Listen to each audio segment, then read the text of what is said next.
Hello dear students. आइए probability का एक ऐसा क्वेश्चन करते हैं जो अगर सब्जेक्टिव क्वेश्चन की तरह आता है तो एक लेंथी क्वेश्चन है, लेकिन अगर किसी एंट्रेंस एग्जाम में ऑब्जेक्टिव क्वेश्चन की तरह आता है तो आप उसे चुटकियों में सॉल्व कर सकते हैं। दोनों तरीकों को अच्छे से समझते हुए हम इस क्वेश्चन में नोट्स बनाते हुए आगे बढ़ेंगे। और हाँ, ये क्वेश्चन आपके सीबीएसई क्लास 12 से लेकर पोस्ट ग्रेजुएशन तक इंपॉर्टेंट रहेगा। तो आइए जल्दी से क्वेश्चन में एंटर करते हैं। आइए क्वेश्चन देखते हैं। क्वेश्चन कह रहा है there are 4 letters and 4 addressed envelopes. Find the probability that none of the letters are placed in the correct envelope. बच्चों समझो यहाँ की है क्या कॉन्सेप्ट, क्या है कि 4 हमारे पास एनवलप्स हैं, यानी इस तरह से अगर मैं यहाँ ड्रॉ करूँ तो ये एनवलप्स हैं हमारे पास और ये लेटर्स हैं। तो एक एनवलप ये माना जाता है कि एक ही लेटर को ऑक्यूपाई कर सकता है, क्योंकि 4 हैं, ऐसे 4 हैं और 4 ही लेटर्स हैं। तो अगर मैं सैंपल स्पेस की बात करूंगा तो सैंपल स्पेस हो जाएगा P4, यानी 4 फैक्टोरियल अपॉन 0 फैक्टोरियल। 24 केसेस हो सकते हैं कि हो सकता है पहले वाला लेटर यहाँ इस एनवलप में चला जाए और सेकंड यहाँ चला जाए और थर्ड यहाँ चला जाए और फोर्थ यहाँ चला जाए, या ऐसा भी हो सकता है कि फोर्थ वाला यहाँ चला जाए और थर्ड वाला यहाँ चला जाए। तो इस तरह से करते करते हमारे पास, या हम फंडामेंटल मेथड ऑफ काउंटिंग भी लगा सकते हैं, तो हमारे पास 24 केसेस ऐसे हो जाएंगे जहां पर हम ये पॉसिबिलिटी मानते हैं कि ये एक सैंपल स्पेस की तरह काम करने लग जाएगा। अब हम फेवरेबल केसेस पे बात करेंगे, और फेवरेबल केसेस के लिए यह बात समझना होगा that none of the letters are placed in the correct envelope. मतलब पहले वाले एनवलप के अंदर पहला लेटर नहीं होना चाहिए, दूसरे वाले एनवलप के अंदर दूसरा लेटर नहीं होना चाहिए, बाकी भले ही कोई भी आ जाए। तीसरे के अंदर थर्ड नहीं होना चाहिए, फोर्थ के अंदर फोर्थ वाला लेटर नहीं होना चाहिए, बाकी कुछ भी हो जाए। और ऐसा एक समय में हर एक के साथ ऐसा हो कि हर एक में गलत लेटर गया हो जो उससे रिलेटेड नहीं है या जो उसके रिस्पेक्टिव नहीं है।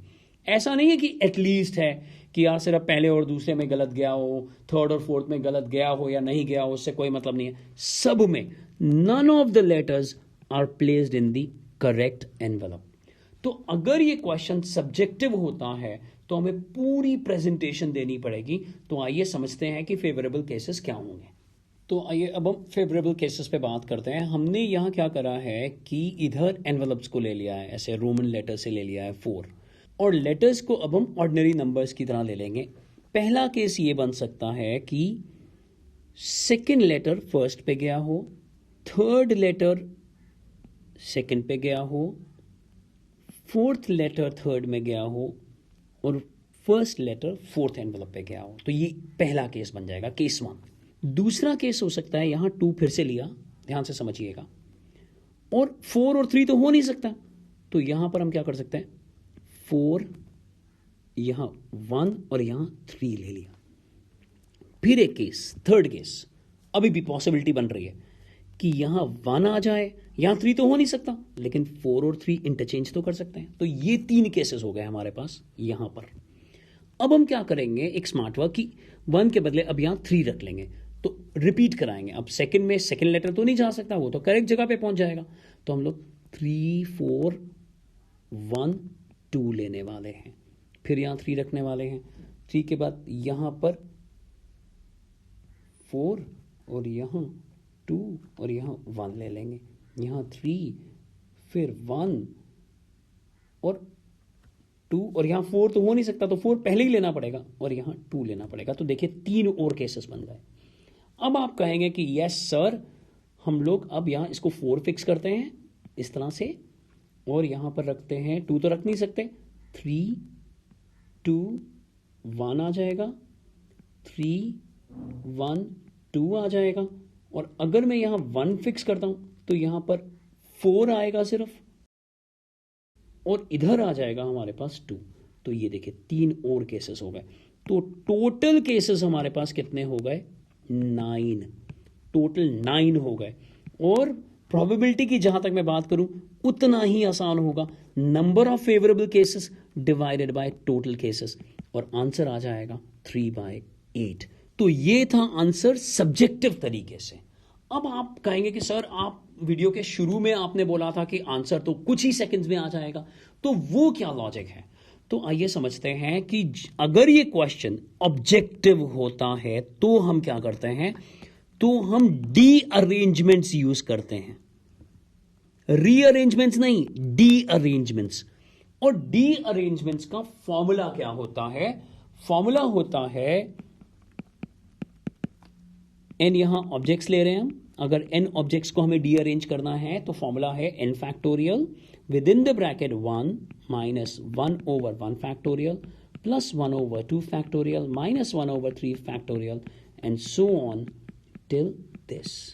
तो अब आप ध्यान से देखिए, अगर मुझे फेवरेबल केसेस बनाने थे तो अब देखिए हमारे पास 4 एनवेलप्स थे और 4 लेटर्स थे, और किसी को भी अपने प्रॉपर एनवेलप के अंदर नहीं जाना था, यानी बुरी तरह से उसको डी अरेंज करना था। तो ध्यान से देखिए, ये 4 फैक्टोरियल हो जाएगा, 1 minus 1 over 1 factorial plus 1 over 2 factorial minus 1 over 3 factorial, और प्लस आ जाएगा क्योंकि ये सिर्फ n की वैल्यू यहां 4 है, 4 फैक्टोरियल।